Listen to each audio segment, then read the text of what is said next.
Hi, and welcome back to my stream. We left off on a bit of a cliffhanger last time,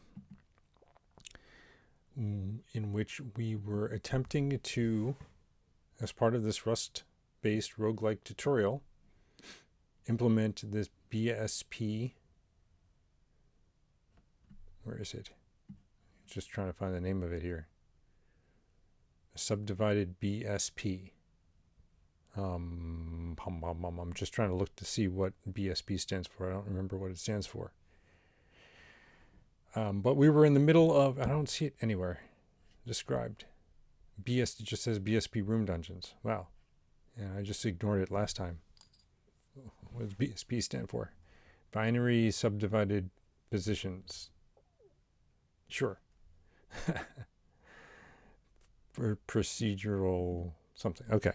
Not gonna make stupid guesses. Let's take a look at where we were. We were attempting to get this code to compile and try to figure out why it wasn't working right. Oh, it was panicking, right?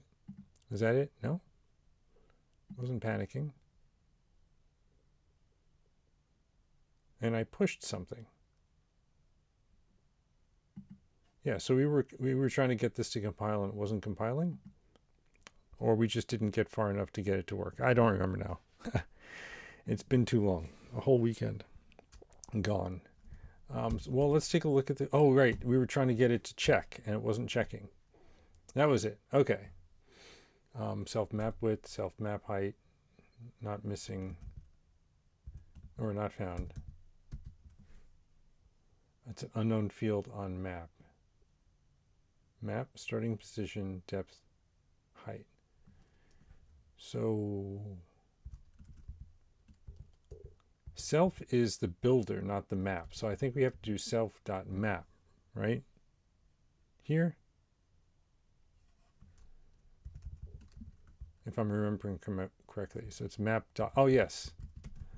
That was the problem. Was that the entire problem that I was getting stuck on? Well, we have 10 warnings, but at least it compiles now. That's the good news.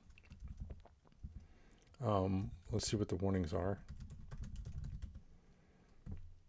Oh, just a bunch of things we're not using.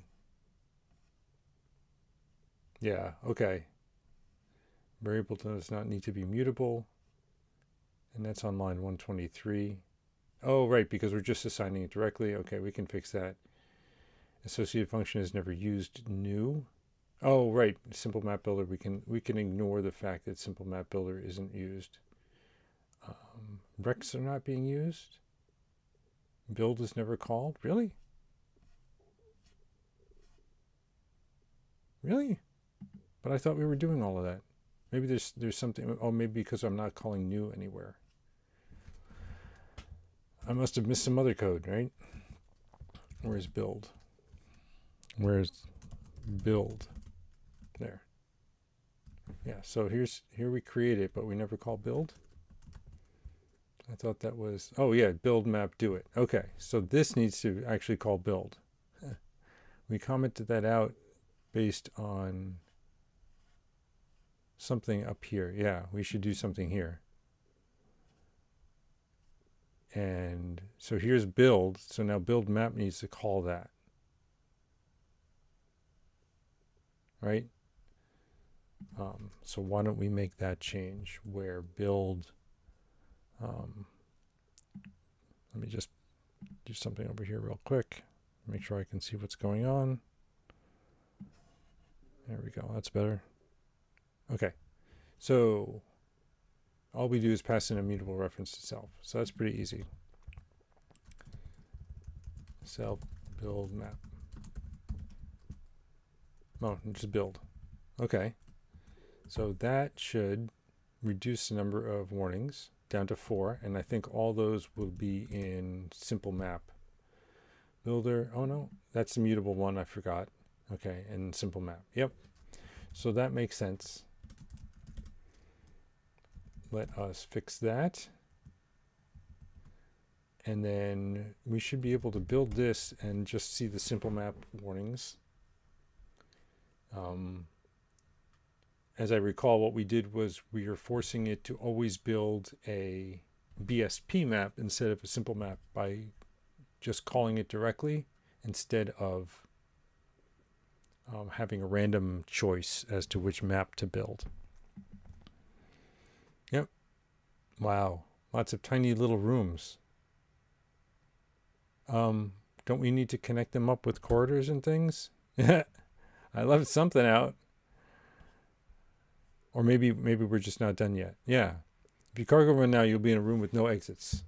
You get to watch rooms appear around the map in the visualizer, and that's a great start. So now we have to add in corridors. Okay, so we gotten this far. We have gotten this far. Good. Let's just check in with Clippy to make sure there's nothing besides the simple map builder. Yep. Okay, that looks good. So now we'll add some corridors.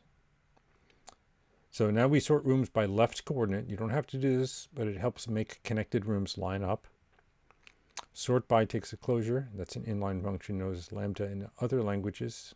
You could specify a whole other function if you wanted to, or implement traits on rect to make it sortable, but this is easy enough. It sorts by comparing the x1 value of each rectangle. Okay, let us pull this up. It doesn't say where to put this, but I'm assuming it's after we generated all the rooms. Right? What did I just do? Here. Right? Right. Okay, so here's where we find we create up to 240 rooms. And then what we'll do is self rooms, sort by A and B. A dot x1 dot compare to B dot x1. Okay. So that looks like it sorts in place. And now we want corridors. So we're going to need a new draw corridor function. Okay. And do we need I, or is that an underscore thing? Oh no, right here. 0 to self rooms len -1.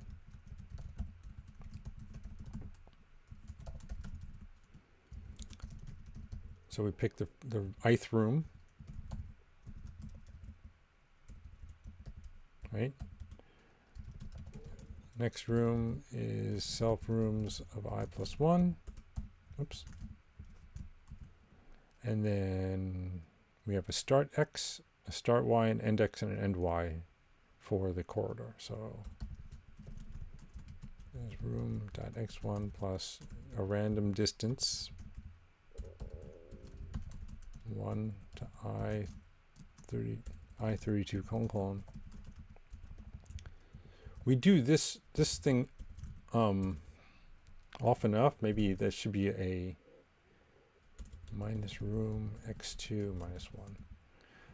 We do this absolute value, come on, absolute value of the distance pretty often, pretty frequently. At least I remember typing it in several times. So there might be something we can do on rect instead. So this is y's, right? This is all the y's. Yep. And then an end is going to be the next room, x1. Okay.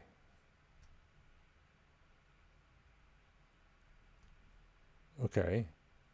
Next room, x1 plus the next room. Okay. So it's the same thing as start, right? Except using next room. I'll have to remember to change those from start to end. Right?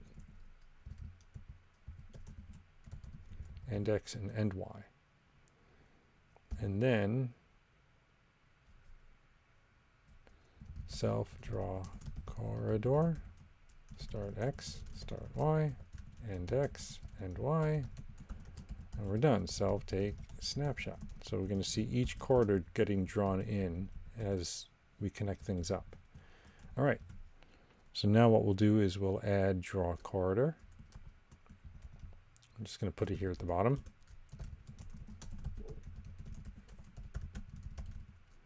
have an x1, and a y1, x2, and a y2. Doesn't return anything. We start at y1. We start at x1, y1, and while we haven't hit, I keep doing that, x2 or y is not equal to y2. So they both have to be true. If x is less than x2, x plus equals 1. Else if x is greater than x2, x minus equals 1. Else if y is less than y. That's interesting. I think this is a bug. No. That's not a bug, but it's interesting that we'll move x or we'll move y, but we don't move both. Y plus equals 1. Else if y is greater than y2, y minus equals 1. So once they're both equal to the endpoint, then we're done. Right? So oops, gotta close it. No, we don't gotta close it. Let idx map xy idx xy and map dot tiles idx is tile type floor.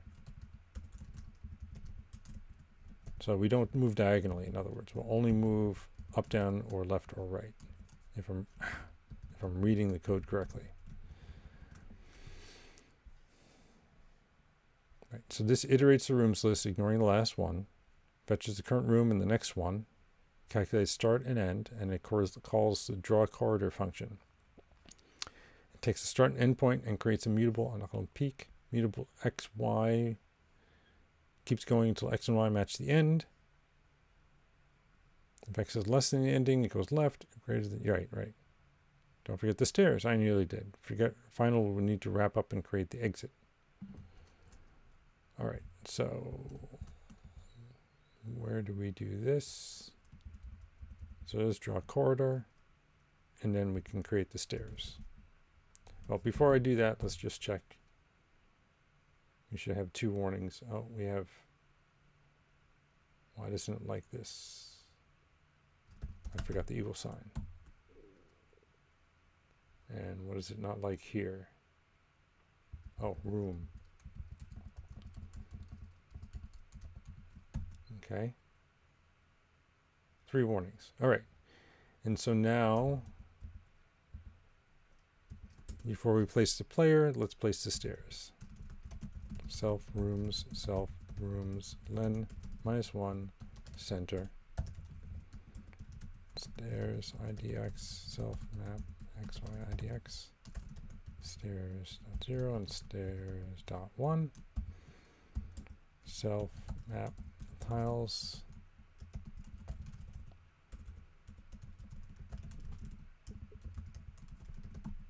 Downstairs. Okay. So that is this. Oh, not going to peek. Right. Okay. So this should check. 3 warnings. It should build. And then I'm hoping we will link in this simple map builder after we're done here. And let's see what this looks like. Refresh. This could go a little faster, right? Oh, look at that. All right. So it's interesting. Because we're only changing, we start by changing our x coordinate, and then we change once the x coordinate's right, then we change the y coordinate, right?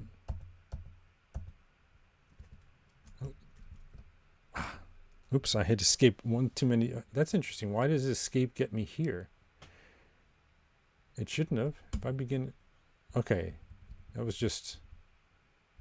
So that's not begin new game. That's just resume current game if you're not already dead. There's a little bug, right? If I hit escape, yeah, it shouldn't go. It shouldn't go there. All right. Anyway, so this creates a very interesting looking dungeon. Very different to the ones we had been creating because of the, you know, we have little tiny rooms and these, oops, I just got hit by a trap. Yeah, and I'm not finding, I can't heal because I'm hungry. There's a potion of healing, but it doesn't feed me. I just got hit by a trap. And now I'm well fed, so I can rest up. And there's the stairs downstairs. So it creates a new map. Okay, so that's all working. Let's check in with Clippy. I'm reluctant to push this because it doesn't build cleanly. Let's see if we talk about... Yeah, okay, let's do this before we push. That way we don't get these warnings anymore. We're going to randomly choose a dungeon level builder. Interesting. I wanted this mod.rs. Okay. All right, so let's do that now. I'm going to do one of these two guys. Let's just follow their code here. Here's another instance of where we're creating a brand new random number generator instead of using the one in the resource. So it kind of wrecks the whole seed concept that we were going with before.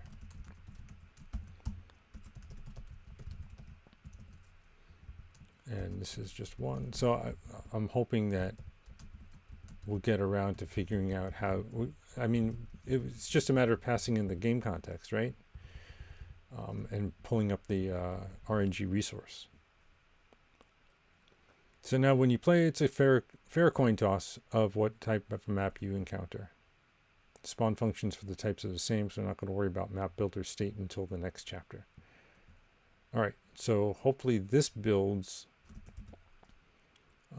mod.rs.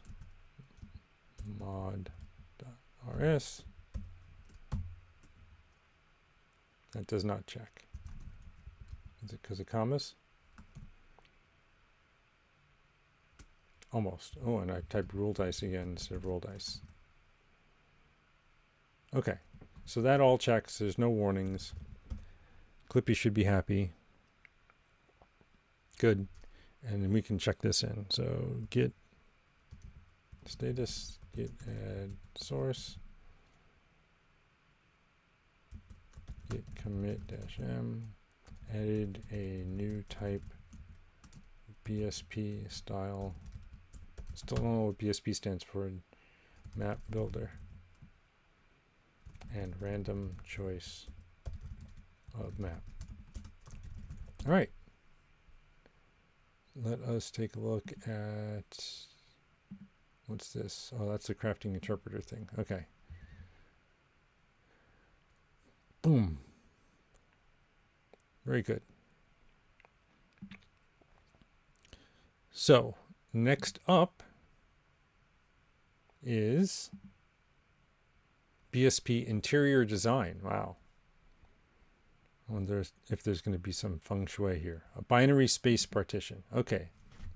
I don't know if it was in the previous one. I just skimmed over too fast. So we use binary space partition to build a dungeon with rooms. BSP is flexible and can help you with a lot of problems. In this example, we're going to modify BSP to design an interior dungeon completely inside a rectangular structure with no wasted space other than interior walls. Oh. The code for this chapter is converted from one night in the dungeon's prison levels. All right, so we're going to make a new file, BSP Interiors.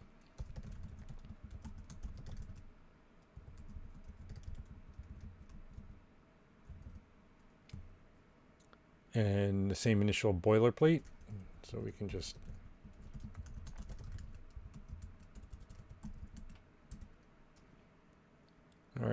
except it's going to be interior builder.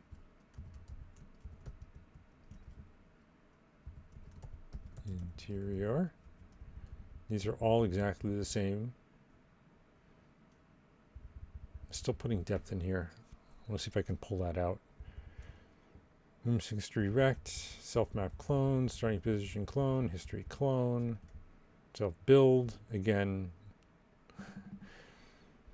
spawn entities, looks the same. There's the map visualizer, looks the same. Okay, so, and then, what do we have? This looks the same as well. All right, so we're done. Also change our random builder function to once again lie to the user and always randomly pick the new algorithm. Okay. Let's see, this is not BSP Dungeon Builder anymore, right? It's Interior Builder, and this guy here is Interior Builder, and this is as well. Okay. So everything else is new. Maybe. Again, we're grabbing that. We're doing Subrex clear. Okay, this is saying instead of 2, 2, we're saying 1, 1, right? And instead of -2, I'm sorry, instead of -5, we're going to do a -2.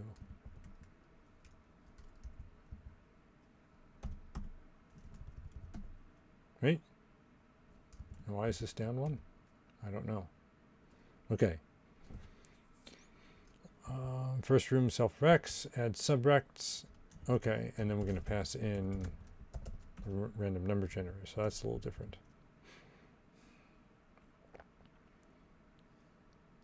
Oh, okay. So add subrex is going to do most of the work of generating the rooms, because now everything's going to be different.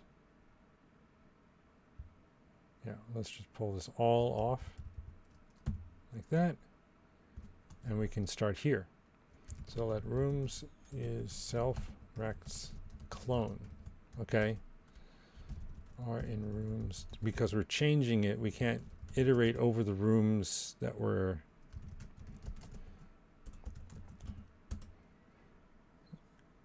right. We're iterating over the rooms in the struct, so we need a clone of them to mess around with. Self rooms push room. Really? What's going on here?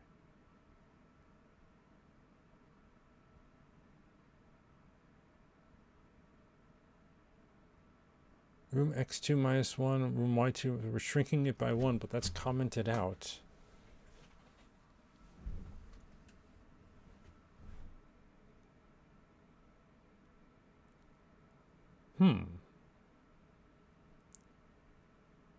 Oh, this is rect's clone, right? And then rooms push. So rooms are separate to rects.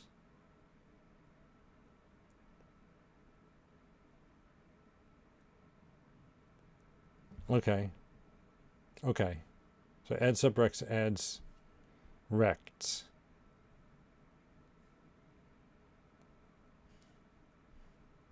All right. No, we'll see. Self rooms push room. Y in room dot y1 to room dot y2. Oops. In room dot x1 dot room dot x2. Let idx self map xy idx xy. If idx is greater than 0 and self map width self map height -1 as use size. Self map tiles tile type floor. Okay, so we're setting all of the rects to a. We're basically hollowing out all the rooms as rects, but we're not doing the subtract 1 thing here.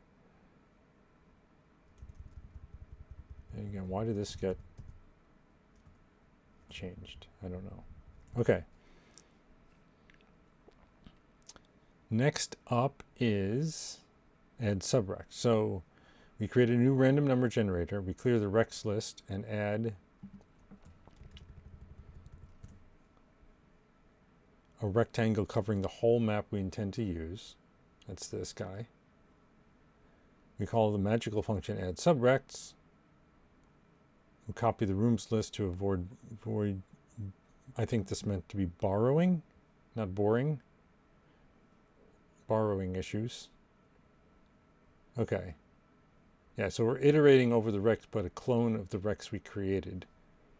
Because we're maybe because we're modifying the room thing and we're iterating over the rex thing, maybe? I don't know. For each room, we add it to the rooms list and carve it out of the map. We also take a snapshot and we start the player in the first room. So here's add subrex. So this all goes away. Right? And becomes self-rex is empty. Self-rex remove self-rex len -1. So if it's not empty, remove every rex but 1. If rex isn't empty, we remove the last item from the list. Oh, this has the effect of removing the last rectangle we added, so when we start, we're removing the rectangle covering the whole map. Later on, when we are removing a rectangle because we're dividing it, this way we don't have overlaps. Okay?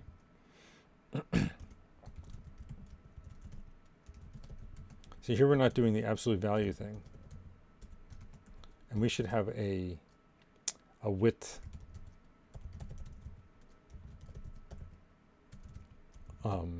member on a width and height member functions on the rect struct.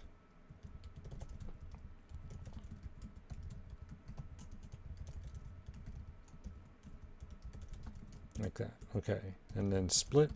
This is similar to what we did though, right? RNG roll dice. 1, 4. I mean, it's similar, right? To this random subrec where we did okay. If split is less than or equal to 2, we're doing a horizontal split. So H1 is rect new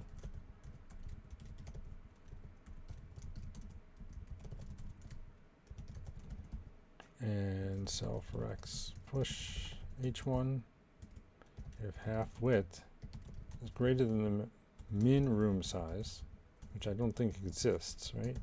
Yeah. We didn't define that anywhere.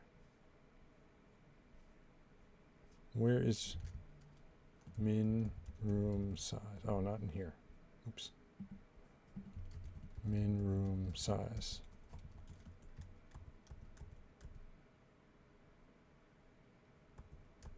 Yeah. We haven't defined min room size anywhere. Where is that? Okay. Maybe we'll set that to 3 or something.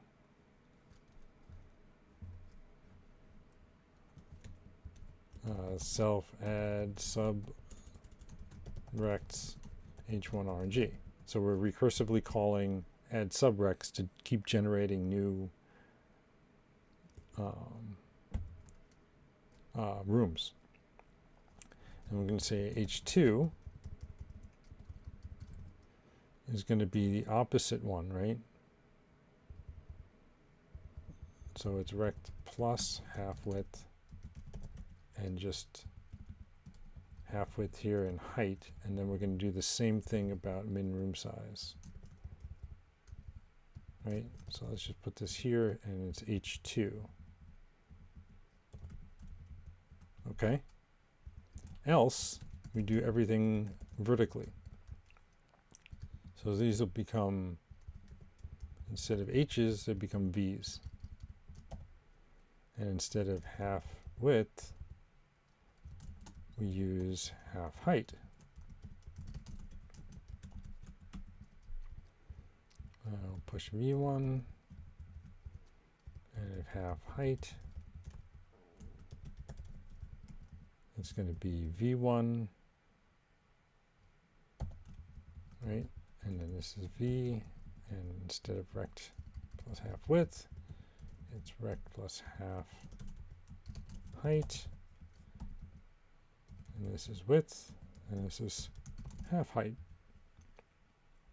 And then we're going to push, oh, I forgot to push up here. So this should get a push and a push. V2, H2. Right? And then this becomes V2. Okay. And then we're going to define, I guess, const min room size. Use size 4, maybe? I don't know. I said 3, but now I'm thinking 4. I don't know what size would be good. All right, so once we do that, we add a horizontal split. There's the next split, and we keep running. Oh, I'm not going to look. I'm not going to peek, but I can kind of see where it's going. We need to include it in the map builder mod, right? Which was not in the history. So let's do that here. And what I'll do is I'll keep doing this instead of commenting stuff out. Interior builder. I'll just hit refresh until we get a good one. I wonder why it's so slow though, right? Let's do a cargo check, and of course we have a failure. Interior. Oh, I need to include it here.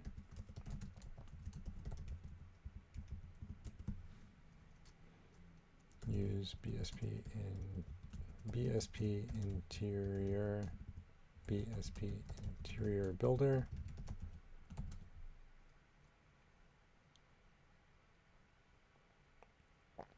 Oh, don't I have this? Oh, interiors. Okay. Should this be interior or interiors? Just singular. Okay.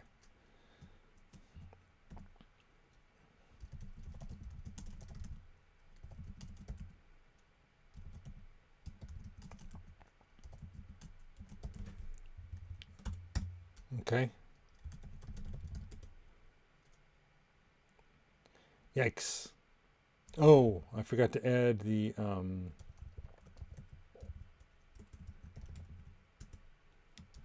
random number generator to the function signature. So add subrex up here. All it does is take the rect and then the RNG RLTK random number generator. Are we passing a reference to it though? I don't know.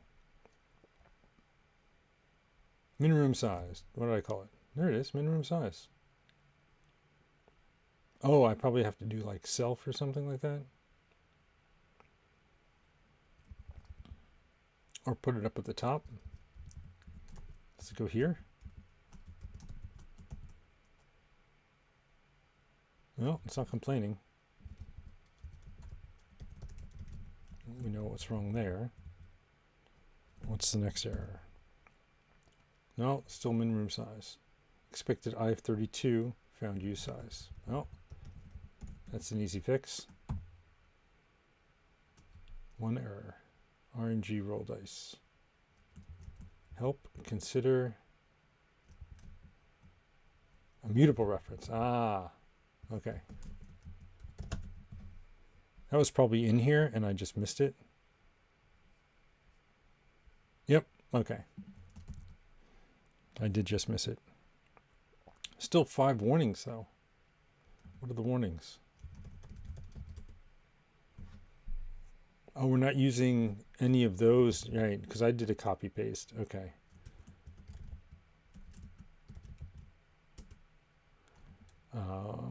Yeah, so let's blow away all of these functions we don't need anymore. Right? All these guys can go away.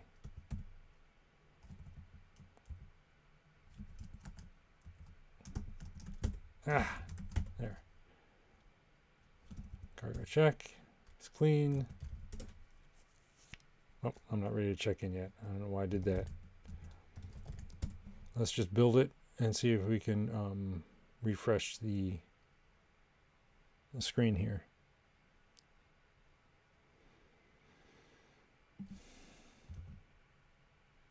Okay, so this is not the new one. So let's do a refresh. Nope. Let's do a refresh. Nope. Refresh. And that didn't work. Something blew up. Nothing blew up there. I bet you we're stuck in some infinite loop. That's my guess. I messed something up. And meanwhile, this is super white. Okay, there we go. There we go. All right. So we are calling it recursively. So I'm guessing there's some sort of this should check our, no, so it has to be an end. We can't just always keep going. We have to pick a point where we're not, oh yeah, so once half height is not greater than, we won't call again.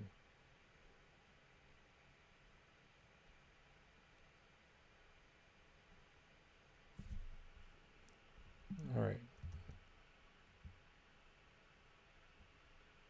How do I kill it? Stop. Refresh. Stop. Refresh. Uh-oh.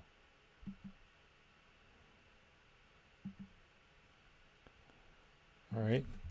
I'll kill the thing entirely. Oh, I can't even kill the tab. There we go. Okay, so that's one of them. And if I hit refresh, yeah. Error unreachable.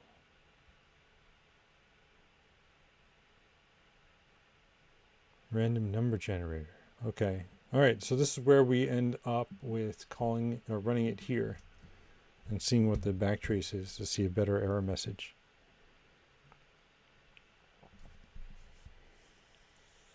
Right, because we're obviously calling into it because it's not showing anything, and then it's just sitting there running forever.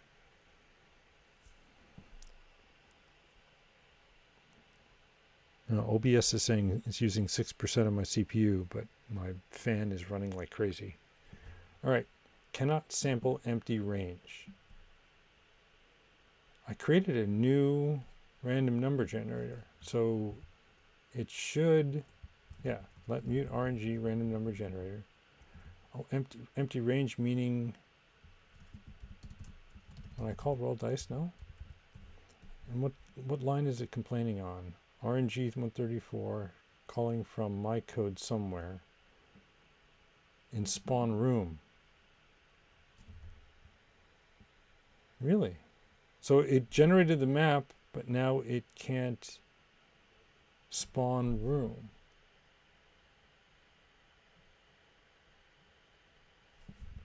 Am I failing to create rooms?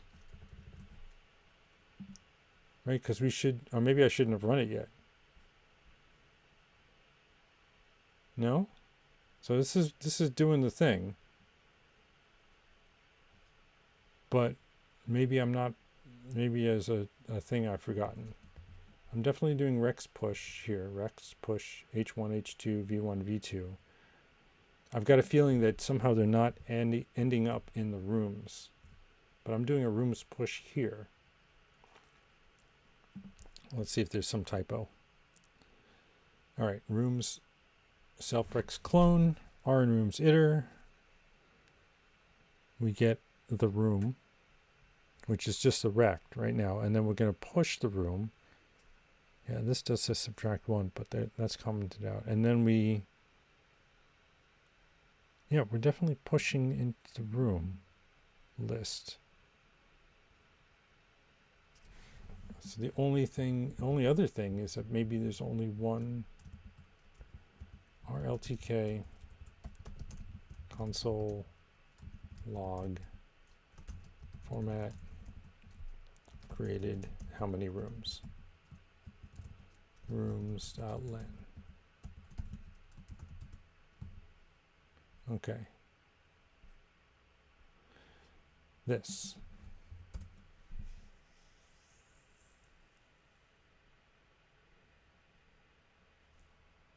Right? So if we end up with 0 rooms, I can understand why the spawner might die, because we're trying to pick a location, a random room to spawn in. Let's actually take a look at this code. I'm surprised I don't see a line number for it, but yeah, okay. Don't want that. We want one of the bad ones. Nope. Nope. Nope. Wow. Come on, RNG. Help me out here. There we go. Oh, wow. Okay. So that's a problem. That's a problem. There shouldn't be that many. There's not even that many tiles.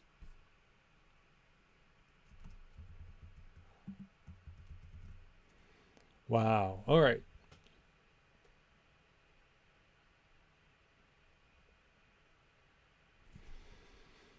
Yeah, first room. We have the first room is the giant room, rect of 0. We add subrects, and then once we're done with that, there should be a couple dozen rooms at most.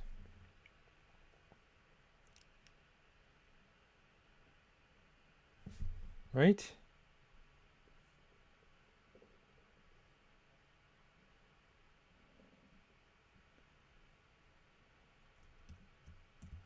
That's, I mean, what else could it be?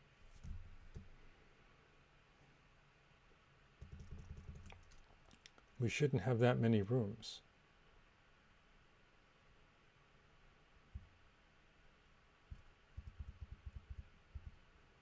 Trying to see what, I mean, where could it go wrong? Where could it end up creating so many rooms that we don't know when to stop? And we just basically keep going until our width is oh, well, I mean, this is one bug, right? I forgot to change this width to a height. But that wouldn't account for the entire problem, right?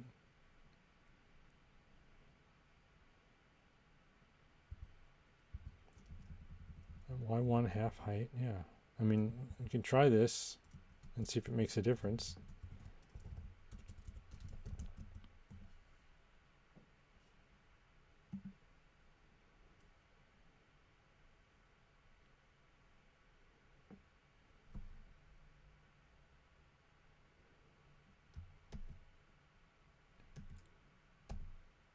Oh, okay.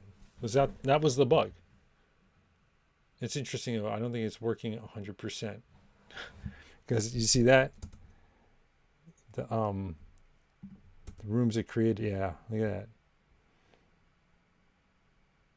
Len is 3440, but the index is probably where we're trying to find the first room.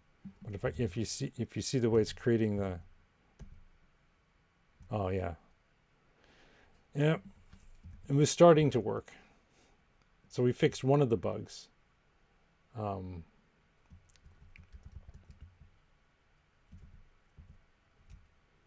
Let us see if we can figure out what the other bug might be.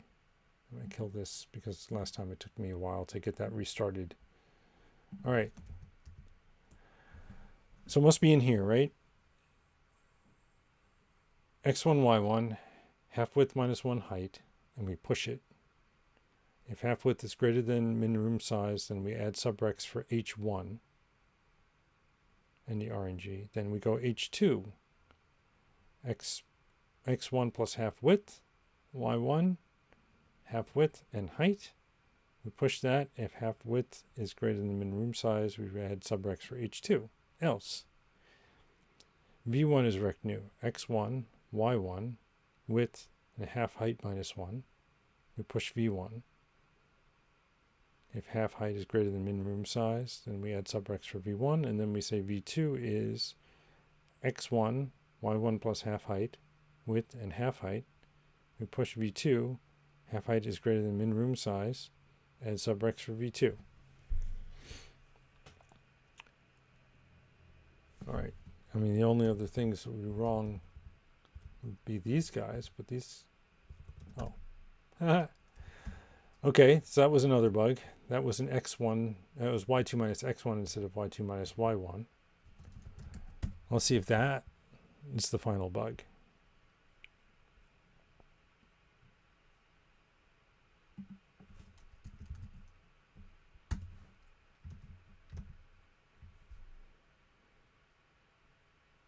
Okay. It said no gaps, but it looks like there's probably some rounding issues going on.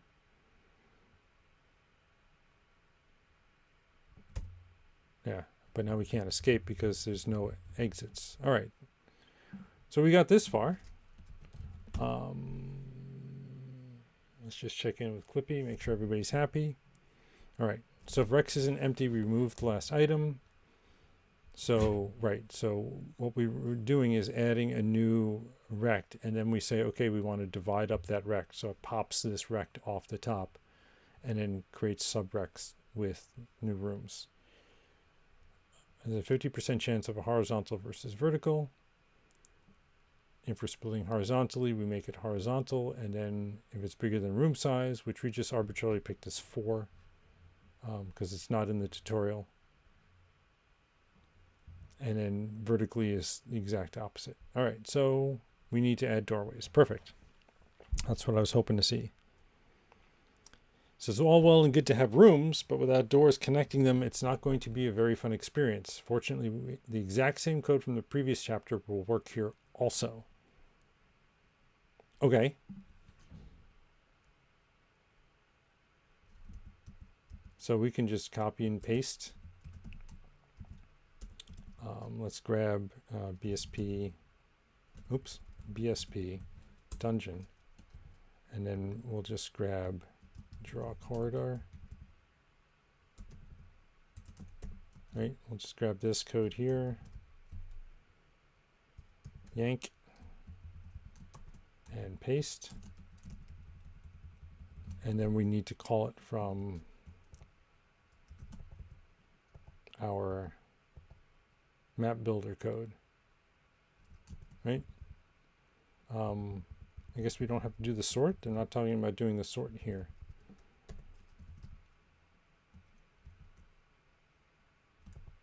So let's just shove this code in here and see if it breaks. Okay. Check. Everything passes. QA. Build. Don't forget the stairs. I nearly did again. Okay. I left the stairs code in there, I think. So we should be good in terms of stairs. All right, let's refresh.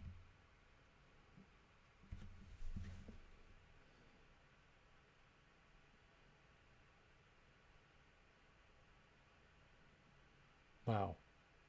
Once it picks vertical versus horizontal, that's interesting. It just keeps going, right?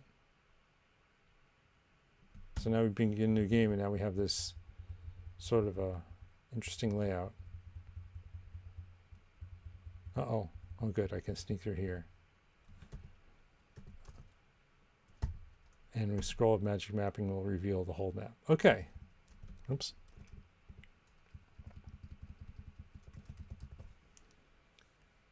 Interesting.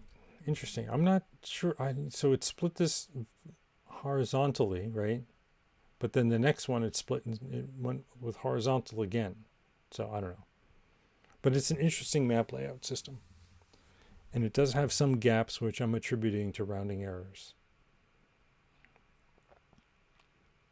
Overall, pretty cool. Oops, there. All right. So that's this. And don't forget the stairs. I think I did the stairs, right? Where's the stairs? Oh, I didn't copy and paste the stair code. Okay. Good thing I double checked.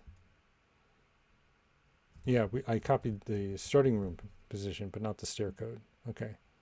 Let's grab the stairs. Dungeon. Stairs. And put that there. I don't like duplicating code, but we're living with it now. All right. Lastly, we'll go back to map builders mod RS and edit our random builder to once again provide a random dungeon per level. Okay, I did that already. And that's this. Okay. So let's clippy that. Looks good. Oh, yeah, because all I did was everything's in a new file. Okay, add source. Git diff staged. Because we don't need to look at all of that because we just typed it all in. All right. Add BSP Interior map style. And let's push that up. Look at our commits. BSP Interior map style. Good. All right, we can go a little longer. Cellular Automata maps. Sometimes you need a break from rectangular rooms. You might want a nice organic looking cavern, a winding forest trail, or a spooky quarry. One Night in the Dungeon uses Cellular Automata for this purpose, inspired by this excellent article. What is this excellent article? Cellular Automata method for generating random cave-like levels. Yeah. Neat. All right, once again, we're going to take a bunch of code from the previous tutorial and reuse it. So let's do that. Copy source, map builders, BSP, interior to source, map builders. What are we going to call it? Cellular Automata RS. All right, and now we have to rename everything. There, Cellular Automata. There, okay. Let's look for BSP and change it to that. Change it to that. Change it to that. Hello, General Nova. Thanks for stopping by. Good to see you.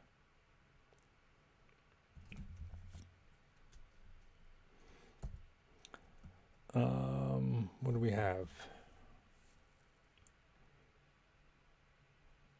So this is pretty much all the same, except change this up a little bit, huh?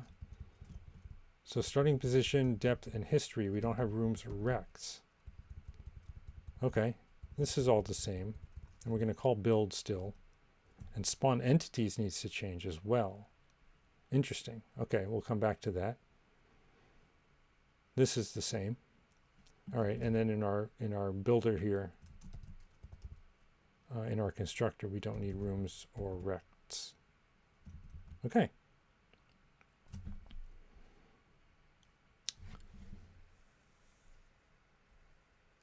And we'll add it to that. We'll do that in a second. Let's see how this works. Oh, this is very different. We completely randomized the map, setting 55% of it to be floor. This makes a mess of an unusable level, walls and floors everywhere with no rhyme or reason. Utterly unplayable because now the Cellular Automata will make the level out of that mess. Oh, interesting.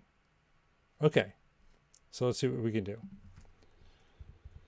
We grab a new random number generator and everything else is different. You know what? I'm going to leave stairs in there just for now, although we're going to have to figure out this stuff because there aren't any rooms.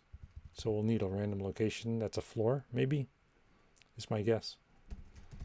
All right, so self map height -1, and x goes self map dot height.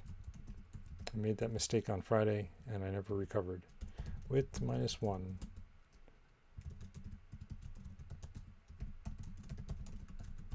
One in 100. Map xy id x xy.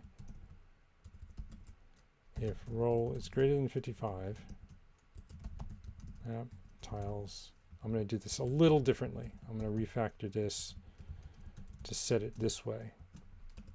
Tile type floor. Otherwise, tile type wall. Right? Okay, so this does the same thing here, except it's using the if syntax for setting things. All right, so now that we've done that, we're going to take a snapshot for the visualizer. And now we're going to, okay, 15 times. We're going to clone all of the map tiles and then set the next one. And then we're going to clone the next back into tiles and take a snapshot. Wow. There's got to be a better way to do it than just cloning everything. But and we'll leave the I out because we don't need it.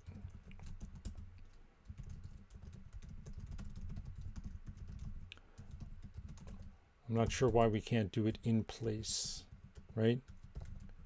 Why we need to clone it each time. It might make the code a little more complicated, right? But unless we see it's being exceptionally slow, I guess there's no reason to optimize before we know it's a slow way of doing things. XY, IDX, XY. Certainly memory intensive, right? Because you're cloning this, so you have two copies of the map. You modify the copy of the map, and then you clone it back instead of just setting it back. So now you've got 3 copies, and then that third copy gets dropped when you exit this for loop and go to the next one. Nei GHBORs equals 0, self map tiles IDX -1. How do we know that IDX is going to be, oh, we know it's going to be in the map because we're doing 1 to height -1 and 1 to width -1. So we know that there's a border around it in all directions. So this is safe.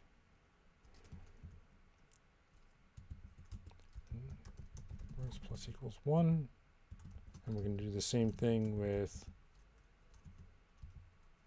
+1, right? And now we're going to check the diagonals. Wow.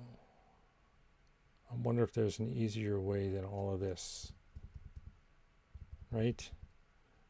I mean, if we create an array of 1, -1, +1, and then these guys, then we can just loop over the array.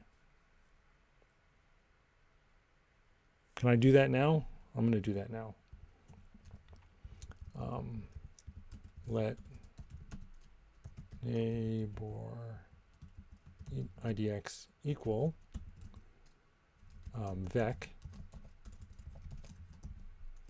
1, no, -1, I'm just following these lines here, -1, +1, minus self map width as usize, and then plus self map width as usize. We don't need the plus. And then self map width as usize -1, self map width as usize +1, Oh, those are both negative, right?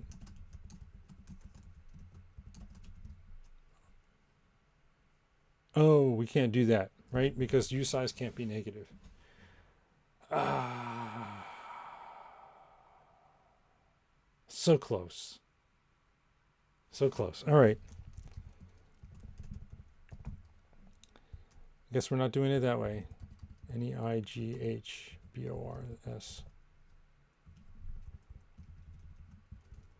All right, we'll do it the hard way.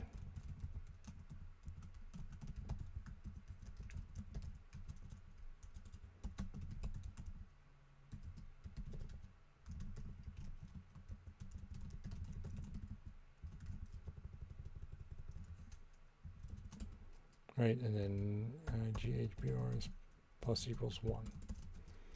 Okay, so let's just copy that.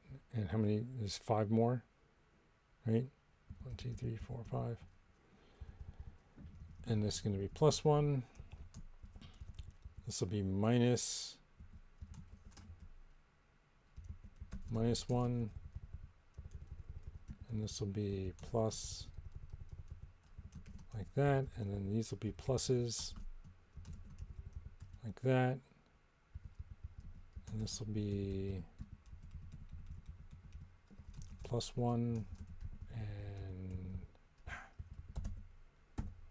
minus 1. Okay, so then we say, let's just close these guys out. Where's that? Yep. So once we've calculated all the neighbors, we're going to say if neighbors is greater than 4 or neighbors equals 0, new tiles IDX, tile type wall. Else, new tiles IDX is tile type floor. Right, so we got the walls, we're setting the walls and the floor based on the Cellular Automata game of life kind of thing, and then we'll take a snapshot for each loop. So we're looping 15 times. We're going to take a snapshot each time. Clone, self, take, snapshot. And then we don't have to worry about corridors, right? So that's what it's going to look like. And then we have to pick a starting point. And there are no rects. So we're going to just pick a random location. That's half the map width and height.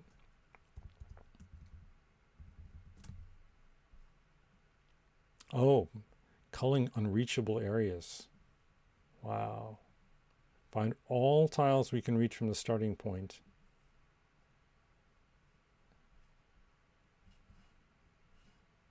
If it's further away than our current exit candidate, move the exit. If we can't get to the tiles, we'll make it a wall. Interesting. Interesting. So this is what it looks like after this first part. But there's going to be little areas that you can't reach from the starting point.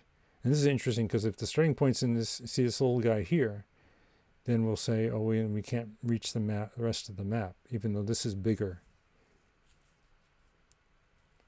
We don't have a list of rooms. Instead, we'll start in the middle and move left until we hit some open space. Okay, that's pretty straightforward, right?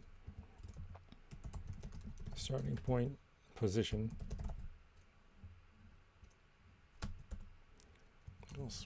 Position, X, self map width over 2, and Y of self map height over 2.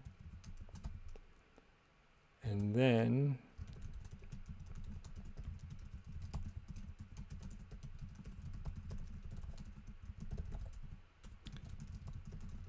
I swear the map interface needs to be able to take a position.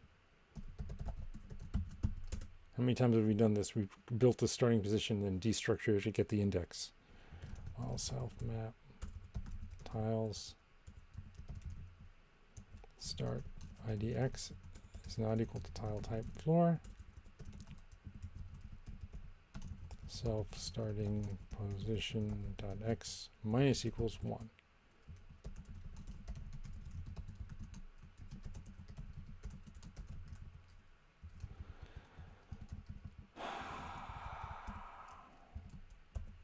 right?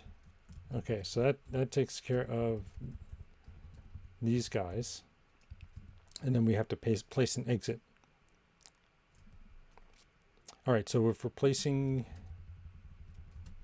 an exit on, find all tiles we can reach from the starting point. So wherever we are here, we have to be able to get to the stairs, which makes sense.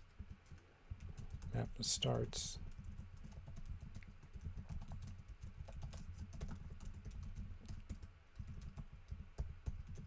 So we're using Dijkstra's algorithm, which is on Wikipedia.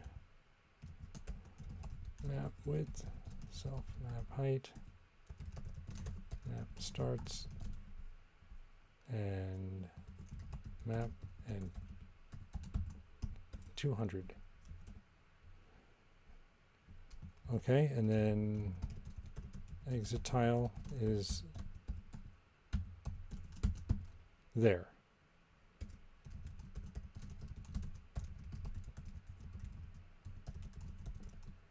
Oh, we're using enumerate now. Okay, that's good. We had to refactor some code before to get enumerate to work. Tile type floor. Maybe this code was added after that clippy lint was added, and the previous code was not.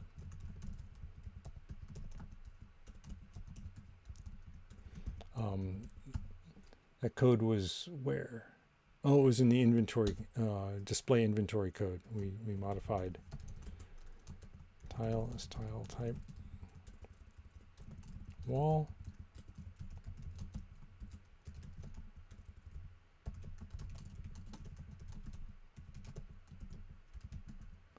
Use a tile 1, which is this, and we're going to set it to our current choice.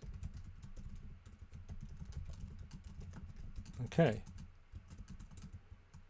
Oops. And then we're going to take a snapshot of that.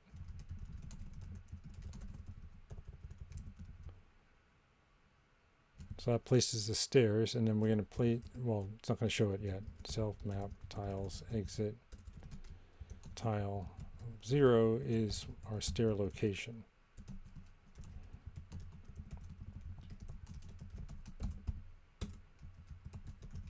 And we'll take a snapshot of that. Okay. So we created a vector called map starts. We asked RLTK to make a Dijkstra map for us, and it has dimensions that match the main map, uses the starts, and has read access to the map itself, and we'll stop counting at 200 steps. We set an exit tile tuple to 0 and 0.0. Right, the first tile is the index to the exit. Yep. The second is the 0 is the distance to the exit. And then we use the enumerate to loop over all the tiles. Right? And then we know whether or not we're distant, how distant we are.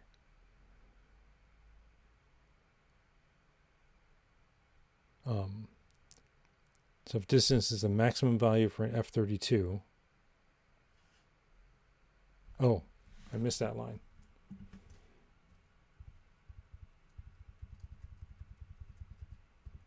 I skipped right over it. If distance to start, this is why I read the description, F32 max. All right. What would be nice is if the Dijkstra thing, instead of using that, used like an option or something, so we could see if it's none versus some. Oh, knock 7C9. Sorry, I missed your follow. Thank you for the follow.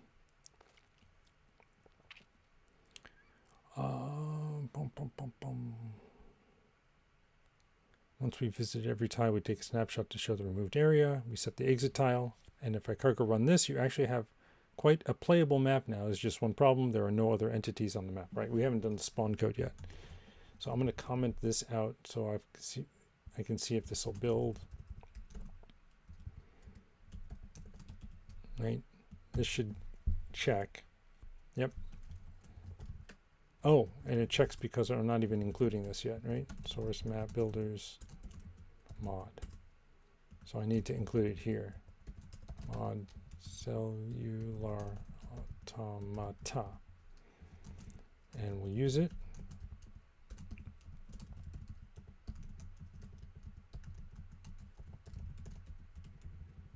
And we will choose it.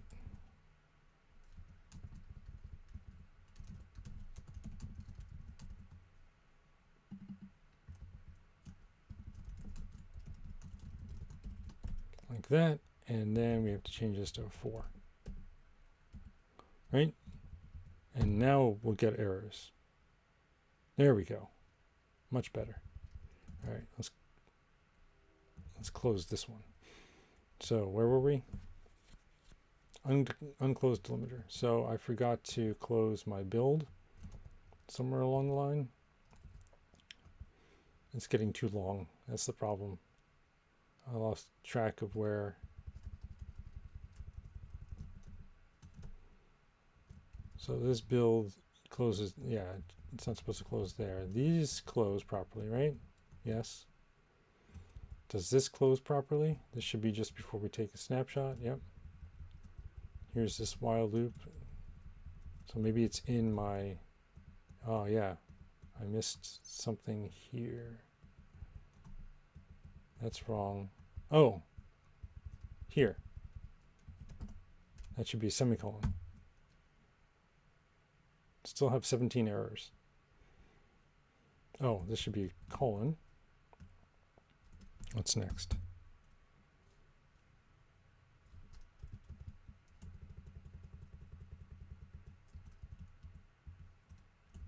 I keep misspelling neighbors. N-E-I-G-H-B-O-R-S, right?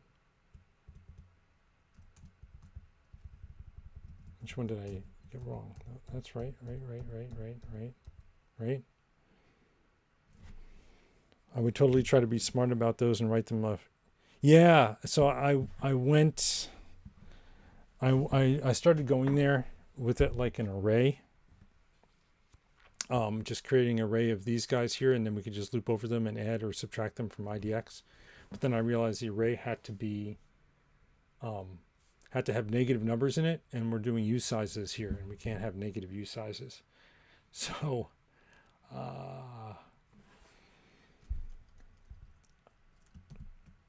yeah, I don't know what a good approach would be.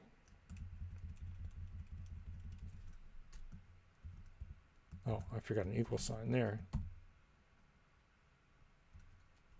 And what's this complaining about?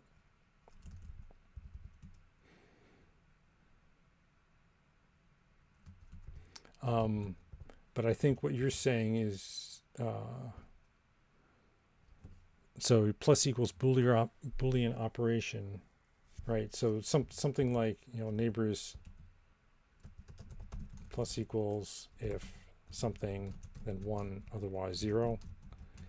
But that might get a little wordier. I think that's what your suggestion is, Sam. And it would be great if we could say something like self map is wall IDX -1, right? Instead of checking for tile type wall 1 L0, something like that. Using the bool as 1. Can you even do that in Rust? I know you could do that in C, but I don't know if Rust allows you to do that. Because we are trying to count all the neighbors.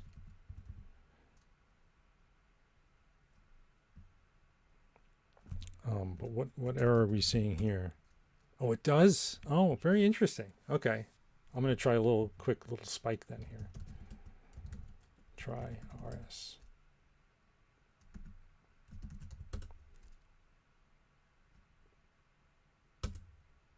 Oh, right. Okay, I'm not going to worry about that. Main let x use size equals 0. Let y bool equals true. Println x plus y. So you're saying this should give me a 1 as a result, right?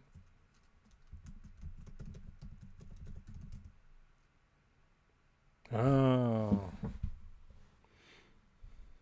Oh, true as you size. Okay. Oops.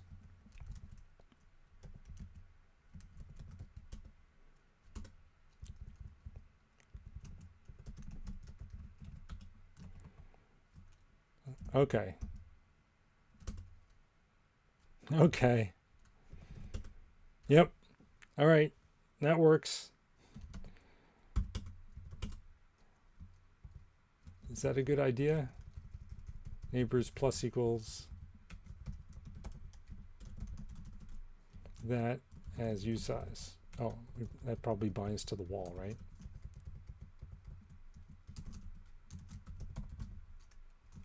Let's try that one. Yeah, okay. Well, let's get this compiling down here. I did self map dot, and then I can go back and use the fancy trick.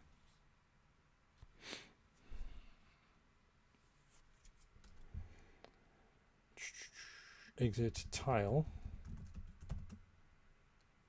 That was probably responsible for more than a few errors. But we are changing exit tile here. There's probably some other bug that's stopping it from working. Could not find Dijkstra. A Dijkstra map. Okay.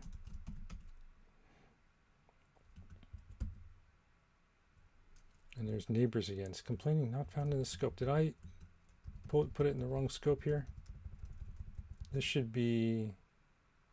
Oh, I did. Okay, that's why. This goes here. I guess I didn't need to do it that way.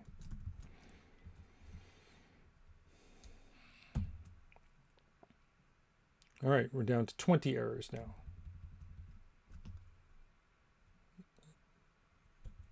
Oh, you know why? I forgot the equal sign again. I keep doing that. All right, down to 14 errors. DIJKSTRA map. 13 errors. And there's min room size. Oh, we don't need any of this. That goes away. And we don't need draw corridor. That goes away. Right? Okay. Down to 2. What's this? 11? There we go. It's a 1 dot dot. And oh, downstairs I put as a function. Oops. All right, so we're down to this with 4 warnings. And the warnings are probably that we're not using this code. Right? Because I changed this, right? Mod.rs. Yeah, I put Cellular Automata builder. Okay, let's see what the warnings are.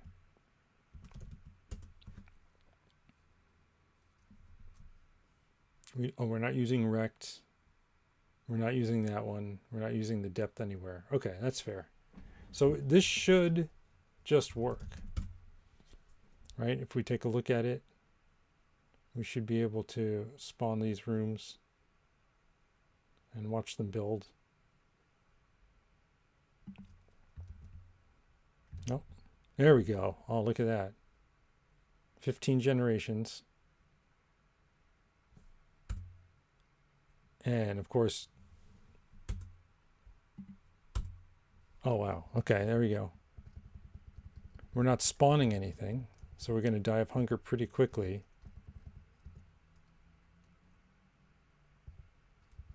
But this is kind of an interesting looking map. I wanted to see if I didn't catch the last couple of stages where I put the downstairs. But okay, these circles look kind of weird, given all the lines everywhere. Yeah, it does seem a little spooky, right? We got this kind of sort of cave dugout of the screen here. All right, that's neat. Let us figure out how we spawn items now, and then maybe we can call it a stream. So populating our cave. Freeing the spawn system from rooms. We could just simply iterate the map, find open spaces, and have a random chance to spawn something. Right.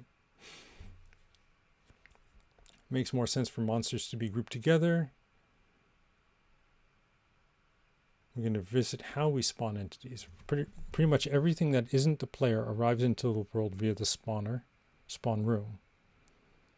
So we're going to separate out the actual spawning. Okay. Let's check this in first before we start making these changes.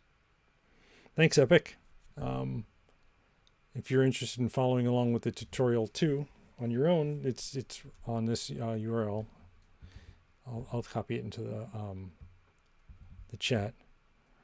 I can't take credit for how cool it looks, but I can take credit for getting it to run on my computer at this instant in time. Okay, let's take a look at, yeah. Oh, we got some interesting stuff here. This else if block can be collapsed. Okay. Oh yeah, right. Let's do that. Cellular. And that was on line 146. So we can just do that. Right?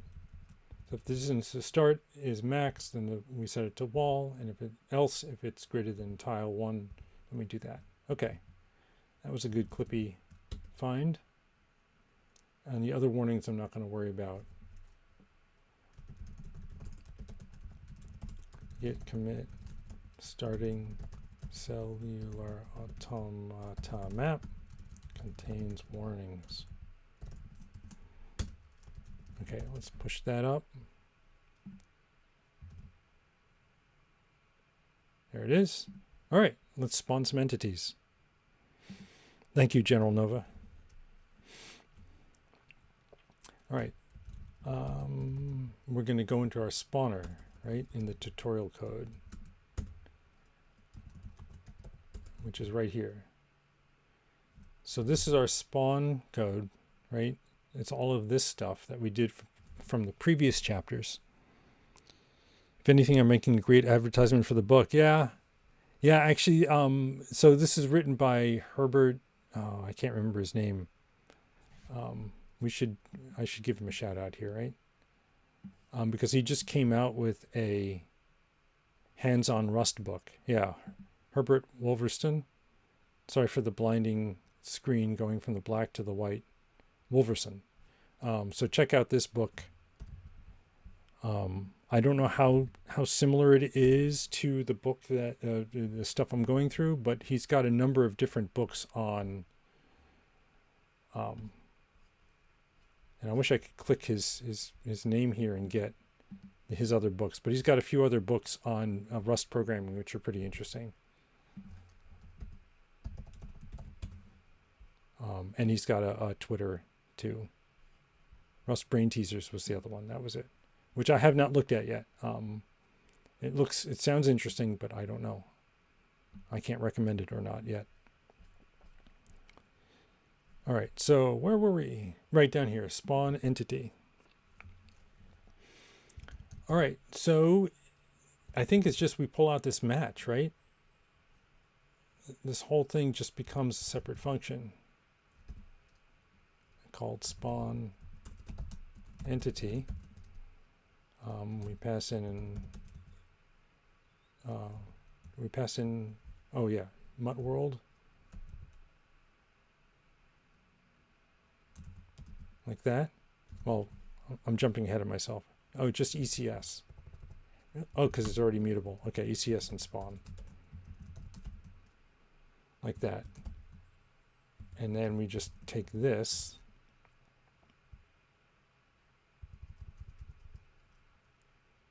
Right? And create a new function from it. Oh, just fun. Spawn entity. So we take the world, and we take a reference to a use size. My fingers just typed a self. I don't know how that happened. And then let's shift all these in by one here.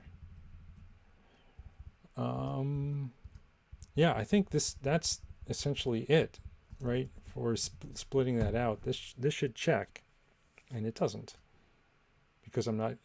Because I did this special usize thing. Yeah.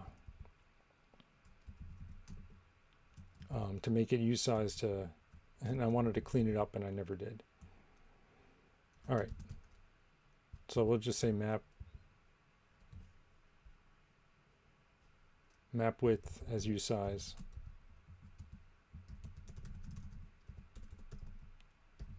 I think there was a problem doing it this way, though. Let's find out. I forget why I went through that mess. Oh no, that worked. Okay. And I hopefully that warning is because we're not. Yeah. Okay, so that's all in Cellular Automata, not in us. We're not in the spawner code. All right. Now we'll replace spawn room with the simplified version that calls our theoretical function.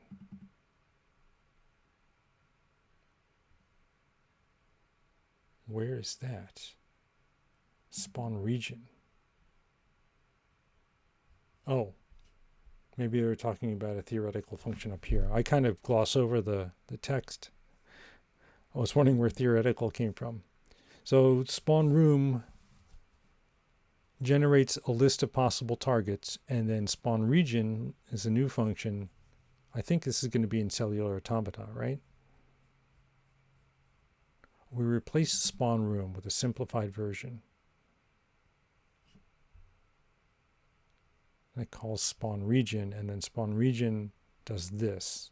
Okay, so this is still all in the spawner code.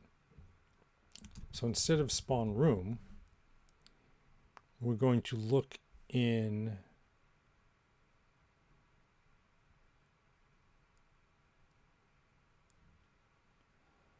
a list of possible targets, anything that's a floor.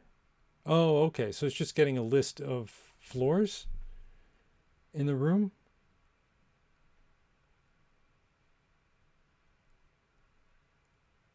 Okay, and then just spawning randomly across that.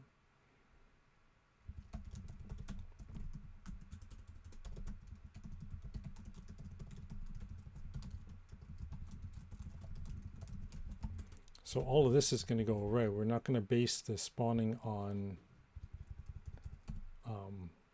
rooms anymore. We're going to just generate a region, and we're going to go through here, and then spawn region will do this code, right? So at some point we're going to do pub fun spawn region something. I'll type that in a bit. Let's get this done. ECS fetch map. Okay, and then we're going to loop over all the rows. Room x2 and x. Yeah. Almost did it again, didn't I? In room x1 plus 1, room x2, and map xy idx xy. Map tiles is a floor. Tile type floor. Possible targets push idx. All right, so this is just making a list of all indexes that are floors on the current map. And then we call spawn region with a reference to that vect and the depth of the current map. All right, that seems straightforward. And now we're going to do a spawn region, which will generate, okay, let spawn table. I shouldn't have deleted those other lines, huh? Because this is similar. Room table map depth. And room table is something we created a while ago. Let me just go down there. Here at the bottom of the file, we just have all the things that are spawnable along with their spawn chance. And then we have random table code, which will choose based on the current map depth sorry, based on a random value, and then the map depth is in here. It chooses what to spawn. Spawn points, hash map. Ooh, do we need to include that? Use size, string, hash map. Yeah, let's go check to see if we're including that. No, we have it there. Okay, good.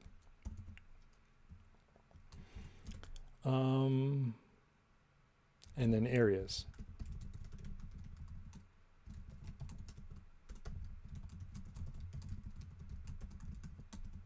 Vec from area. Oh, I didn't put in the function signature. I was wondering where area was coming from. World area is a slice of usizes. Oh, okay, that's interesting. So we're passing in a vec, and then it gets automatically converted to a slice for us.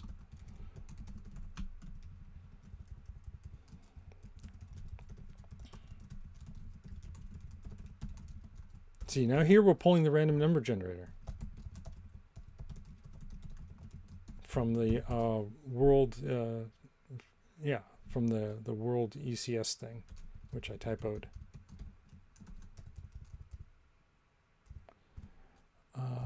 Num spawns, 32 min.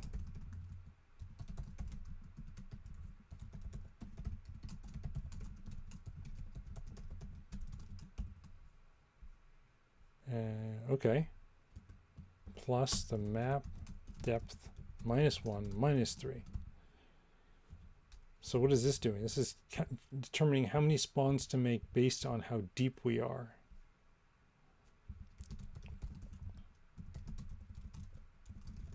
And if we don't have any, then return. I'm also going to leave out the I in this one.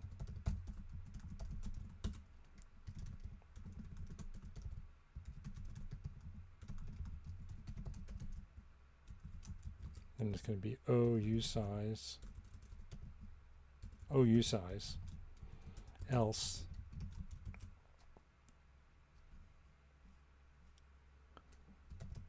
roll dice on areas dot len as I32 -1 as usize. Right, so we're picking a random area, or 0 if there's only one. We need a semicolon. Let map index areas array index. I wonder what this, oh, this is probably because we don't want to pass in a 0 for the random number generator, right? So we have to do it this way to avoid the random number generator code blowing up. And the only reason I'm guessing that is because of the errors we were seeing last time when I had bugs in my code. Mute RNG for the BSP Interior map design. Remove array index. This is interesting. We are removing it from our array of areas. Oh, I see. We're passing it in. We're creating a vec. We're passing it in, converting it to a slice, and then we're rebuilding it as a vec.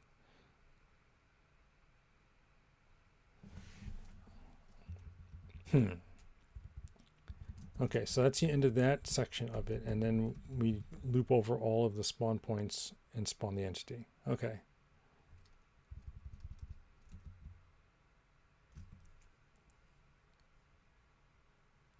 We set up a hash map called spawn points. We create a new vector of areas. Copied in from the passed in slice. We're making a new one so we aren't modifying the parent area list. Yeah, Rust doesn't like us using ECS to get the random number generator and then before we drop. So I know Rust has a call, not a keyword drop, right? Where you can drop something. So I wonder if we can just say drop RNG before we try to use it here instead of doing these extra brackets. I haven't tried that before. But let's see if we can get this to build. And we do need to modify our cellular automata code. We're building a noise map. Wow, this is involved. Spawn entities. So that's that code. Okay. Oh, for grouped placement. All right. All right. So this should build, right? And of course I missed out a brace.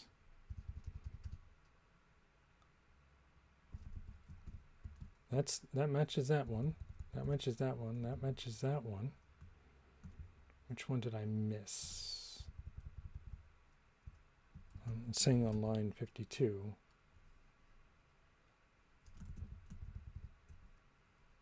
Yeah, this opening brace matches this closing brace, which it should.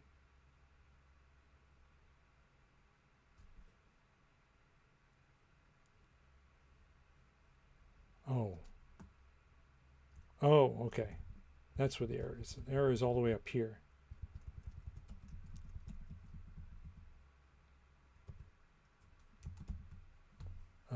Let's see what they had here, because obviously I messed this up. Oh, there's an open at the beginning, which we need to make the whole thing a U size. Okay. And then max monsters doesn't exist. I probably deleted it while I was deleting everything else. What's a good max monsters value? Let's take a look at the...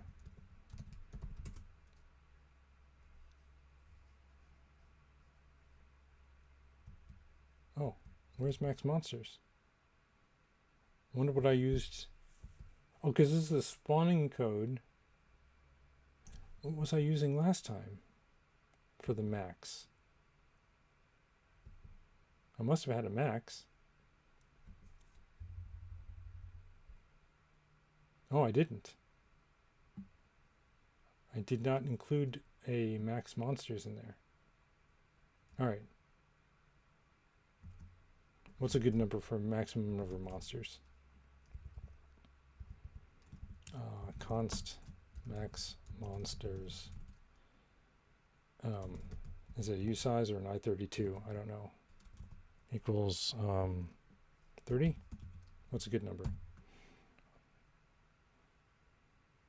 Yep, I32.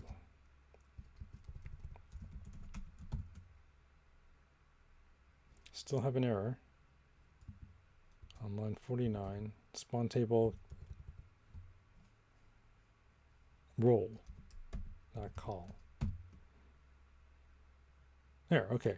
We still have 5 warnings though.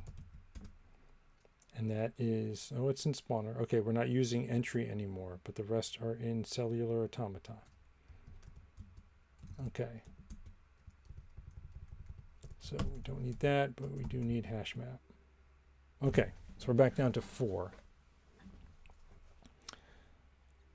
All right, so what this is doing now is it's generating a number of spawn points, or it's going through the map and finding all the places that have floors, and then the regions get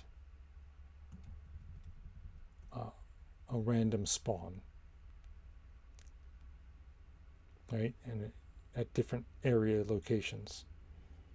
Okay, and now we want to try to group the spawns together somehow.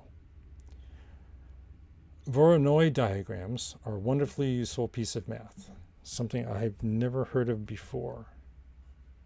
Oh, we did this in Advent of Code, was it last year or 2 years ago, where they gave us random points and then we had to fill in regions. Yeah, so I'm familiar with it from Advent of Code. I didn't know they were called Voronoi diagrams. Interesting. Yeah, so basically you pick a point and then you keep spreading out until you counter another point or another point spread, and then you stop. right? So this will go about halfway to this. This goes halfway to this. So between any 2 points, you get about halfway, and then it kind of changes as you spread out. And it's kind of a neat little, it makes neat little patterns, but I guess we can also use it for generating grouping around spawns, right? You pick a spot and then you kind of group around that location. All right, so let's go back to Cellular Automata. And it looks like we're modifying this. We're going to add noise areas.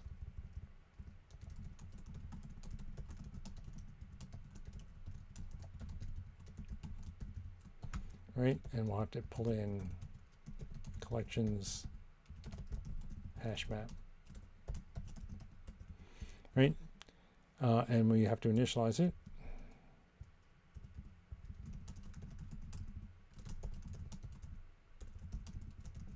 Like that.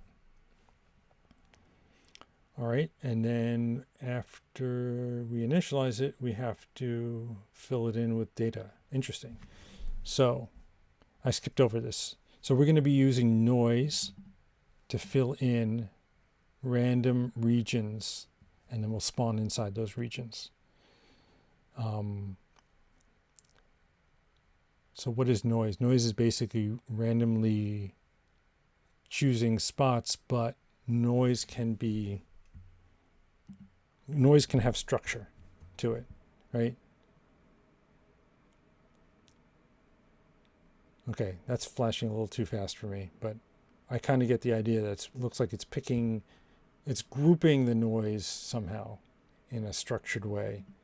And that's what we're looking for in terms of spawning things, right? Cellular noise randomly places points on a grid and then plots Voronoi diagrams around them. This is a somewhat complicated way to do things, so we'll take a step at a time. All right, so we create the noise areas, and then we create the code to build the noise. We build a noise map for use in spawning entities later. Okay, so I guess that's in our build code here. We can put it here at the bottom, maybe.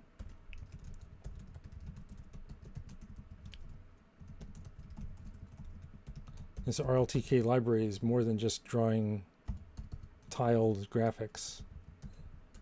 Dice 65536 as U64.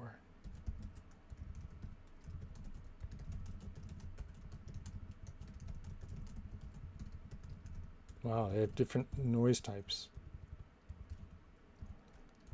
Set frequency 0.08. Oh, right, I was going to change all the neighbor stuff, wasn't I? Okay, let me do this first and I'll come back and change all the neighbor code to make it a little easier to read.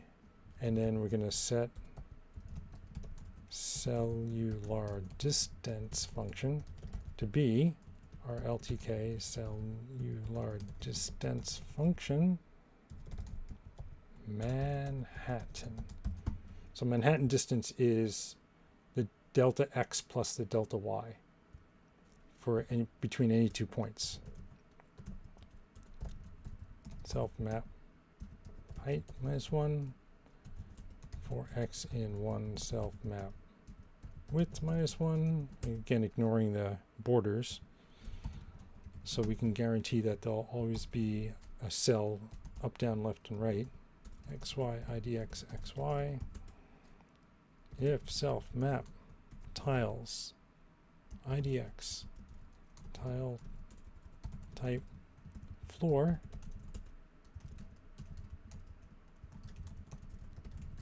so we're calling it the noise to get some noise. Y is F32 times 10240 10K.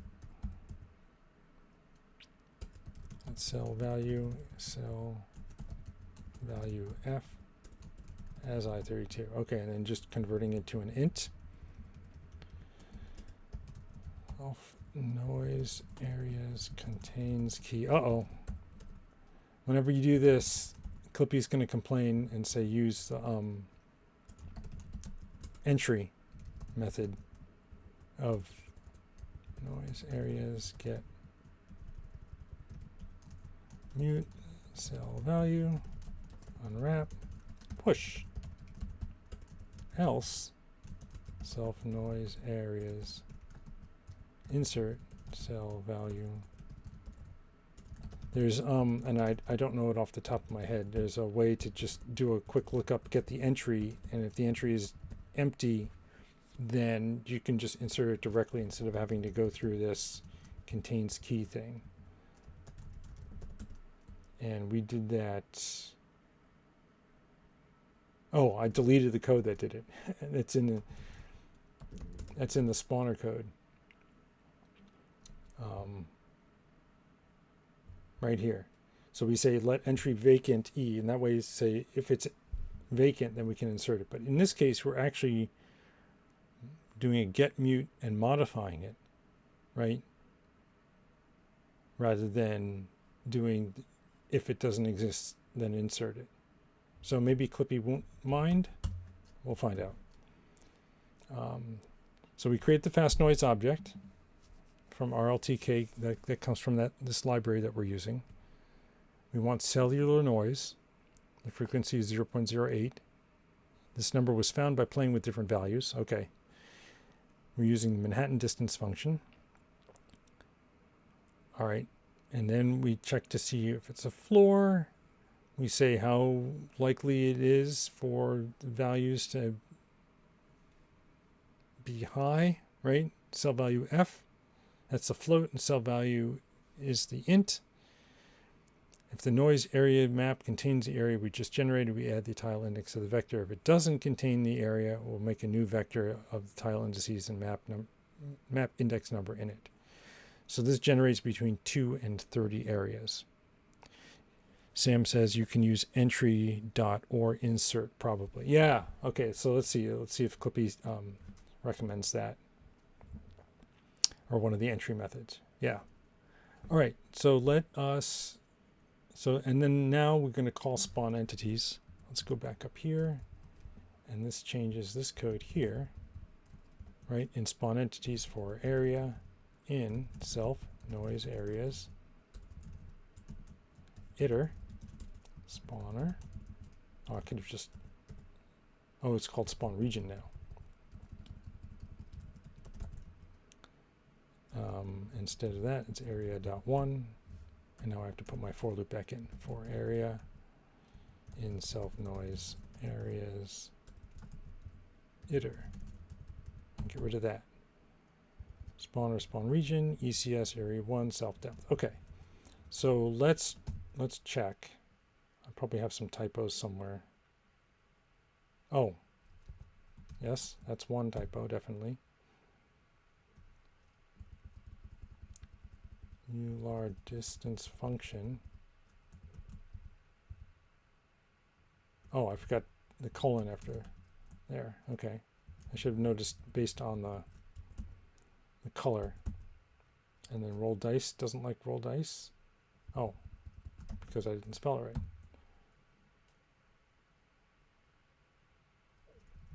And we need a double index, a double equal. And that's the last error there.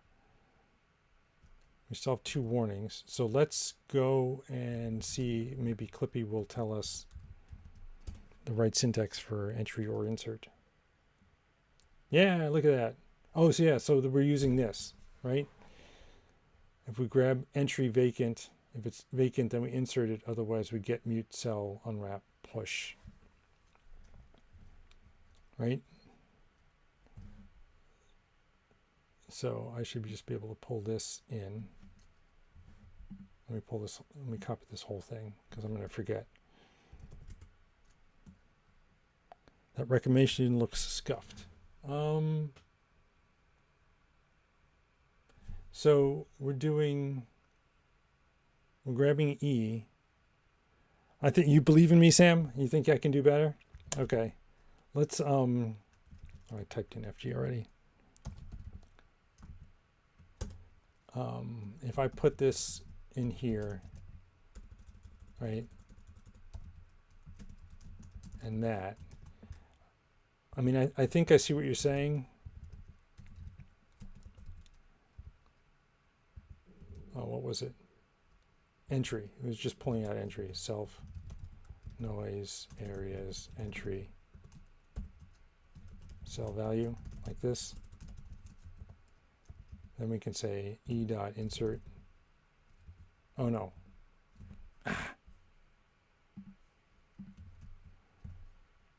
Either insert. Oh, I see. Yeah, it kind of looks a little messy, right? Because we're just inserting this. Right, we're grabbing the vacant thing, and then we're doing a vec, building a new vec here. Although that's what we're doing here, right? Else.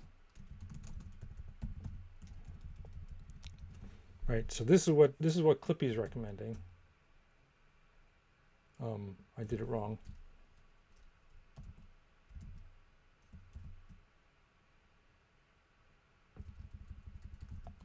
All right, so let's get this to work, and it should not be a reference. Right. Okay, so that works. But can we do better? Let me look up the or insert syntax because I'm not familiar with it. Rust hash map or insert. Right? Like that.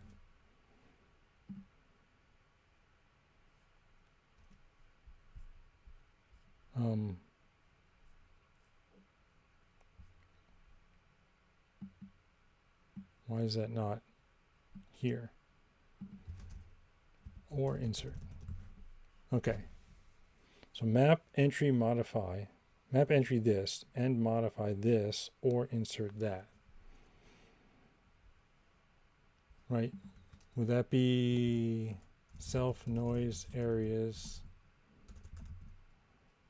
Oh no, noise areas, entry, cell value, and modify. Oh, but we need to push.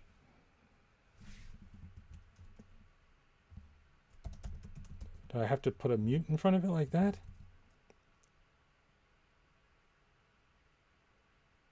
We have to unwrap. We shouldn't have to unwrap because we know it exists, right? Oh, there's no mute there. So we can say epush idx or insert vec idx. Bear in mind this is a total stab in the dark. Oh, I missed a close here. You probably don't need to modify it preemptively. I'm not sure what you mean. I do need to call push somehow on the entry, right?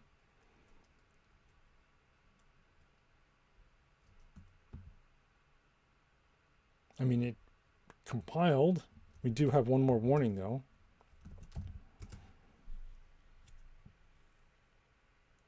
Oh, yeah, because we're not using this. Help try this or insert with. What's the difference between or insert and insert with? Or insert with. Oh, it's right there. How did I miss it?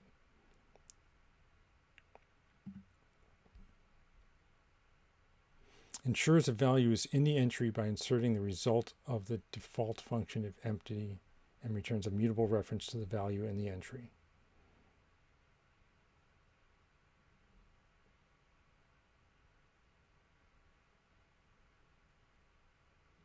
Oh, this is if you're trying to get it. Yes, I have a hash map of vects. Right. So what we're trying to build up is all the areas based on the cell value. So if we calculate the same cell value, we're going to just add that cell value, that index to that list of cell values. You get a mutable ref to the vec, or else push vec to that key. At the end, you have access to it, and you can push.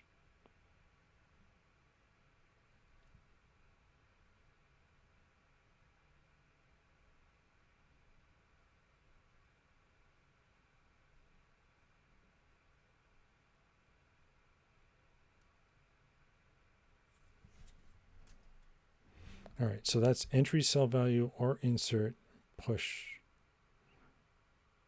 Will that, oh, insert an empty vec. I see what you're saying. Okay. Okay. So we do this, right? Which will, if the entry doesn't exist, it'll insert an empty vector and then just push the vector, push the index that we're interested in. I get it. No, I don't want to write to it. I want to, I did a cargo format, so let me start that again. So entry or insert vec and then dot push idx.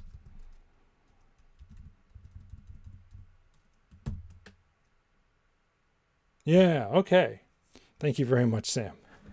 That's that's a good way to do it. You know, it means we're doing both, right? We're doing this insert of the empty vector and then pushing onto it instead of just pushing a new vector with the index in it.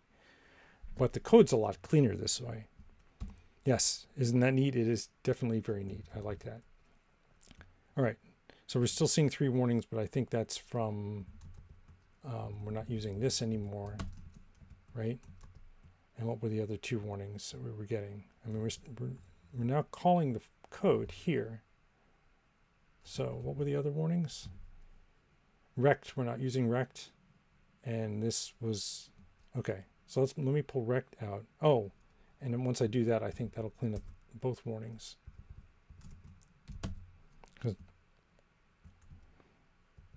Or default.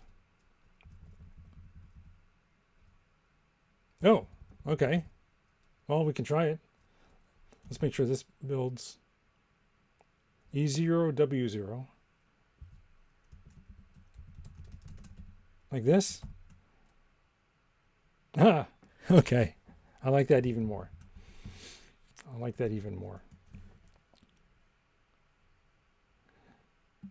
Okay, so this should actually start spawning things, really.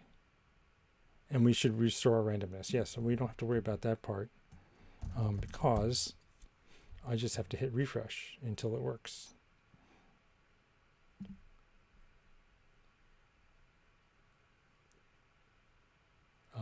Yep. We got lucky. It started first time.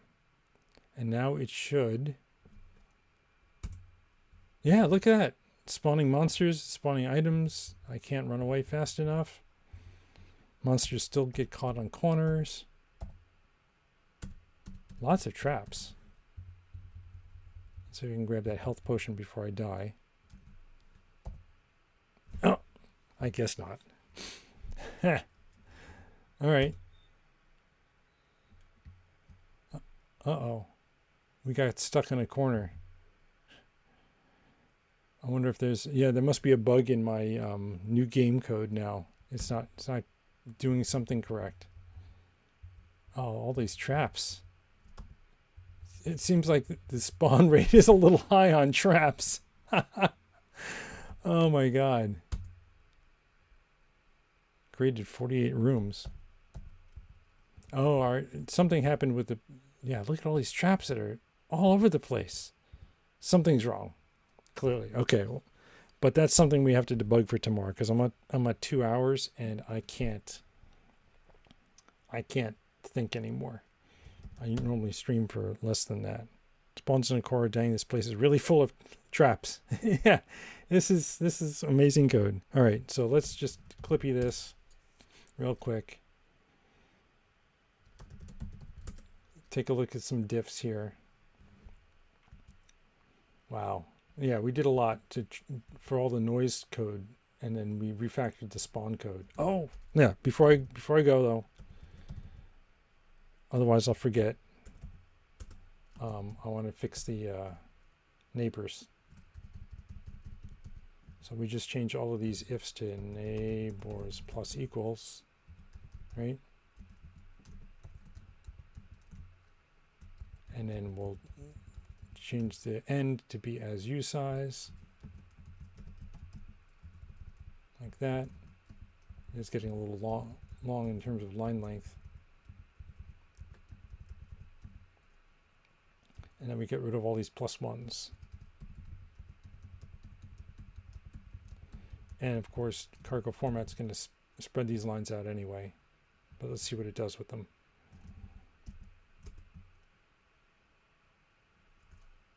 Oh.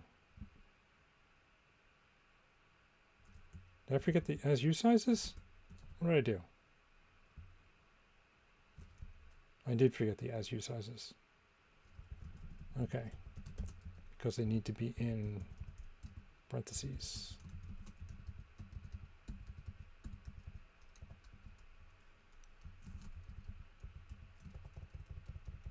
Like this.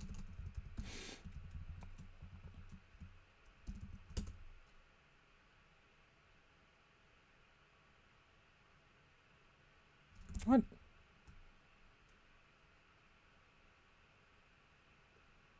Oh.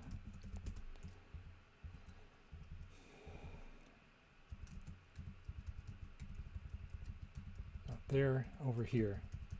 This is what happens when I stream for 2 hours.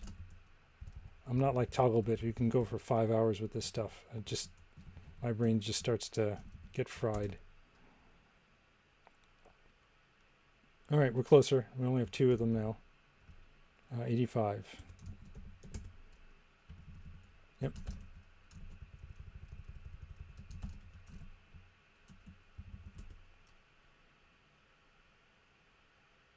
All right, there we go. Yeah, so it's definitely shorter. I'm not sure it's easier to read, but we can always come back to it later. And here's our spawn code, such programmer code. Yeah, I agree. All right. Add source, git commit, Cellular Automata based room map generation. Better than you can do general enough? No, I think you can do great.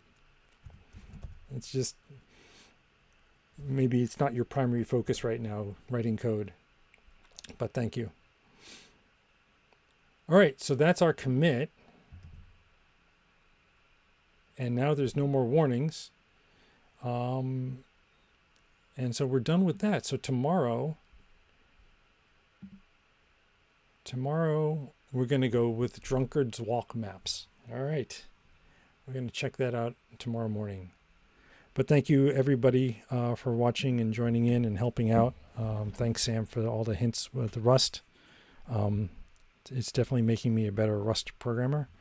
And hope you had a good time. Oh, and I missed another follow. The best NSMB2. Thank you for the follow. Apologies for missing it. I just don't have one eye on the follow screen while I'm doing this. I should fix that. Is there anybody we can raid? Is there anybody up and running? I saw Son of Viking going yet. Oh, he's up. He's up again. Okay. Let's go raid Son of Viking and wish him a good stream. But thanks again, and I hope to catch you next time. Take care.